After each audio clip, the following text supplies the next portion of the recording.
আপনি কি জানেন, আমাদের ঘরের পাশে জন্ম নেওয়া পেয়ারা গাছের পাতায় আছে অসাধারণ ওষুধি গুণ? আজকের ভিডিওতে আমরা জানব পেয়ারা পাতার 10টি আশ্চর্য উপকারিতা। ভিডিওটি সম্পূর্ণ দেখুন, কারণ এটি আপনার স্বাস্থ্যকে বদলে দিতে পারে। পেয়ারা পাতার মধ্যে অ্যান্টিব্যাকটেরিয়াল উপাদান থাকে, যা দাঁতের মাড়ি শক্ত করে এবং দাঁতের ব্যথা ও ইনফেকশন কমাতে সাহায্য করে। গরম জলে পেয়ারা পাতা সেদ্ধ করে সেই জল দিয়ে কুলকুচি করলে ভালো ফল পাওয়া যায়। পেয়ারা পাতা ডায়রিয়া, ফুড পয়জনিং ও বদহজমে দারুণ কার্যকর।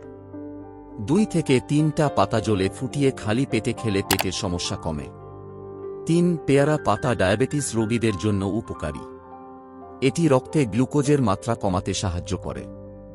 নিয়মিত খালি পেটে এই পাতা সেদ্ধ জল খেলে উপকার পাওয়া যায়। চুল পড়া বন্ধ করতে এবং মাথার ত্বক সুস্থ রাখতে পেয়ারা পাতা জলে সেদ্ধ করে ঠান্ডা করে চুলে ব্যবহার করুন। এটি চুলের গোড়া মজবুত করে। পেয়ারা পাতায় থাকে অ্যান্টিঅক্সিডেন্ট ও অ্যান্টি ইনফ্ল্যামেটরি উপাদান, যা ব্রণ, দাগ ও ত্বকের ইনফেকশন কমাতে সাহায্য করে। পাতা বেটে ফেস প্যাক হিসেবে ব্যবহার করা যায়। এতে থাকা প্রাকৃতিক অ্যান্টিবায়োটিক উপাদান শরীরের নানা রকম সংক্রমণ প্রতিরোধে সাহায্য করে। পেয়ারা পাতা হজমে সাহায্য করে ও মেটাবলিজম বাড়ায়, ফলে ওজন নিয়ন্ত্রণে রাখে। গলা ব্যথা ও কাশি হলে পেয়ারা পাতা সেদ্ধ জল পান করলে তা উপশম করে।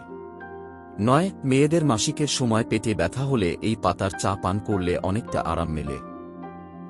পেয়ারা পাতার অ্যান্টিঅক্সিডেন্ট গুণ রোগ প্রতিরোধ ক্ষমতা বাড়াতে সাহায্য করে। এই সাধারণ পাতাটির এত উপকারিতা শুনে আপনি নিশ্চয়ই অবাক হয়েছেন। ভিডিওটি দেখার জন্য ধন্যবাদ।